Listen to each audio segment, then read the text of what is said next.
அனைவருக்கும் வணக்கம். தெய்வீக பலன்கள் சேனல் சார்பாக தங்களை அன்புடன் வரவேற்கிறோம். இன்று நம் காணொளியில் காண விரும்புவது வைகாசி மாதத்தில் வரக்கூடிய நரசிம்மர் ஜெயந்தி என்று நரசிம்மரை எவ்வாறு வழிபடலாம் என்பதை பற்றி இந்த காணொளியில் பார்க்கலாம். வாருங்கள் காணொளிக்கு செல்லலாம். மறக்காமல் ஒரு சப்ஸ்கிரைப் செய்யவும். நரசிம்ம ஜெயந்தி என்று அதிகாலையில் குளித்துவிட்டு வீட்டை சுத்தம் செய்து பூஜை அறையில் சுவாமி படத்திற்கு முன்பு விளக்கேற்றி வழிபட வேண்டும். அன்று பகல் முழுவதும் உணவின்றி நீராகாரம் மட்டுமே சாப்பிட்டு வர வேண்டும். நீங்கள் நீராகத்தை பருகி நரசிம்ம ஸ்தோத்திரமும் கூறி வழிபட வேண்டும். அன்று மாலை 4:30 மணி முதல் 7:30 மணிக்குள் வழிபட வேண்டும். விஷ்ணு வழிபாட்டில் பயன்படுத்தும் மலர்கள், வஸ்திரம், நெய்வேத்தியம் ஆகியவற்றை கண்டிப்பாக பயன்படுத்த வேண்டும். செவ்வரளி மலர்கள் அர்ச்சனை செய்து மற்றும் சர்க்கரை பொங்கல் நிவேதனமாக பானகம் போன்ற இனிப்புகளையும் படைக்கலாம். அறிந்தோ அறியாமலோ செய்த பாவங்களை கிடைத்து வரும் தண்டனையிலிருந்து விடுபட லக்ஷ்மி நரசிம்ம சுவாமியை வழிபட வேண்டும். லக்ஷ்மி நரசிம்மரை முழுமையாக சரணடைந்து ஓம் நமோ நாராயணாய என கூறி வழிபட்டால் தாயுள்ளம் படைத்த அவர் தண்டனையில் இருந்து விடுதலை கிடைக்கச் செய்வார். அவரது படைத்தை பூஜை அறையில் கிழக்கு நோக்கி வைக்க வேண்டும். தினம் குளித்துவிட்டு நரசிம்மரை பற்றி பிரபத்தி ஸ்லோகம் 3, 12, 28, 28 என பாராயணம் செய்ய வேண்டும். நரசிம்மரே தாய், நரசிம்மரே தந்தை, சகோதரனும் நரசிம்மரே, தோழனும் நரசிம்மரே, அறிவும் நரசிம்மரே, செல்வம் நரசிம்மரே, எஜமானும் நரசிம்மரே, இவ்வுலகத்தில் நரசிம்மரே, அவ்வுலகத்திலும் நரசிம்மரே, எங்கெங்கும் செல்கிறாயோ அங்கெல்லாம் நரசிம்மரே, நரசிம்மரை காட்டிலும் உயர்ந்தவர் எவரும் இல்லை, அதனால் நரசிம்மரே உம்மை சரணடைகிறேன். இந்த ஸ்லோகத்தை சொல்லி லட்சுமி நரசிம்மரின் முன்விளக்கேற்றி வழிபட வேண்டும். காய்ச்சி ஆற வைத்த பசும்பால் அல்லது பானகத்தை நைவேத்தியமாக செய்து வழிபட வேண்டும். பிரசாதத்தை குடும்பத்தினர் அனைவரும் சாப்பிட்டு வர வேண்டும். கைமேல் பலனளிக்கும் சக்தி வாய்ந்த ஸ்லோகம் இது. இதை முறையாக கடைபிடித்தால் 48 நாட்களுக்குள் எண்ணிய செயல்கள் கையில் அடங்கும். பின்னர் நரசிம்மர் கோயிலுக்கு சென்று சுவாமிக்கு நெய்வேத்தியம் மற்றும் தீபமேற்றி துளசி மாலை சாத்தி வழிபட வேண்டும். இதனால் கடன் சுமை கண்டிப்பாக குறையும், நோய் குறையும், திருமண தடை அகலும், குழந்தை பாக்கியம், வேலை வாய்ப்பு கிடைக்காத நிலையில் இச்செயல்கள் செய்து வழிபட்டால் உங்களுக்கு நல்ல பலன் கிடைக்கும். மகாவிஷ்ணு வராக அவதாரம் எடுத்து இரண்யாட்சனை வதம் செய்தார்.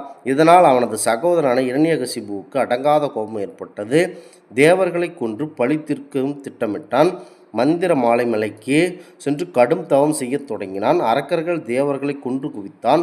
இந்த நிலையில் இரண்யகசிபுவின் மனைவி காயது கர்ப்பிணியாக இருந்தார்கள்.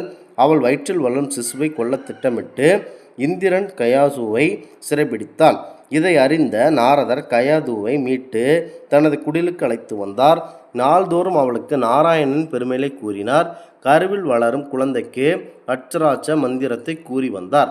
சகல சாஸ்திரங்களையும் கற்பித்து தர்மாதேசம் செய்து வந்தார். இதற்கிடையே இரண்யகசிபுவின் கடும் தவத்துக்கு மகிழ்ந்த பிரம்மன் அவன் முன் தோன்றினார். இரண்யகசிபு மகிழ்ச்சியுடன் மிக பணிவாக பிரம்மதேவனை வணங்கி நின்றான். இரண்யகசிபு என்ன வர வேண்டும் என்று கேட்டார். அவனோ இந்த மூவுலகத்தையும் ஆளும் வல்லமை வேண்டும் என இரவிலோ பகலிலோ தேவர்களாலோ மனிதர்களாலோ விலங்கினாலோ பறவையாலோ ஆயுதங்களாலோ நீரினாலோ நிலத்தினாலோ ஆகாயத்திலோ எனக்கு எப்பொழுதுமே மரணம் ஏற்படக்கூடாது என கூறினார்.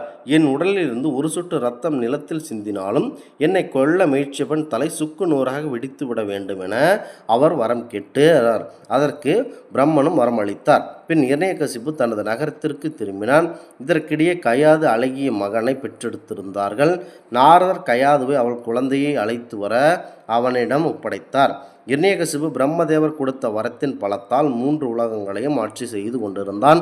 தேவர்களையும் முனிவர்களையும் கொன்று குவித்தான். தனது சகோதரனை கொன்ற நாராயணனை பெயர் ஒருவரும் சொல்லக்கூடாது என ஒரு கட்டளையிட்டான். ஒரு நாள் பிரகலாதனை அழைத்து குருவிடம் கற்றவர்க்கு சிலவற்றை கூறும்படி கேட்டான்.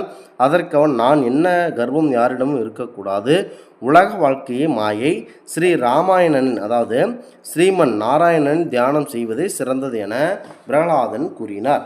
இதை கேட்ட இரண்யகசிபு கடும் கோபம் வந்தது. மகனை மலை உச்சியிலிருந்து உருட்டிவிட காவலர்களுக்கு கட்டளையிடுகிறார். அதன்படியே காவலர்கள் மலையில் இருந்து உருட்டிவிடுகின்றனர். பிரகலாதன் நாராயணனை தியானம் செய்தான்.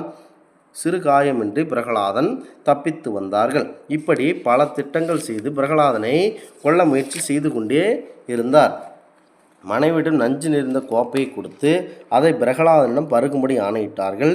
தாயின் வேதனையை கண்ட பிரகலாதன் கோப்பையை வாங்கி நாராயணனின் நாமத்தை உச்சரித்துவிட்டு அருந்தினான்.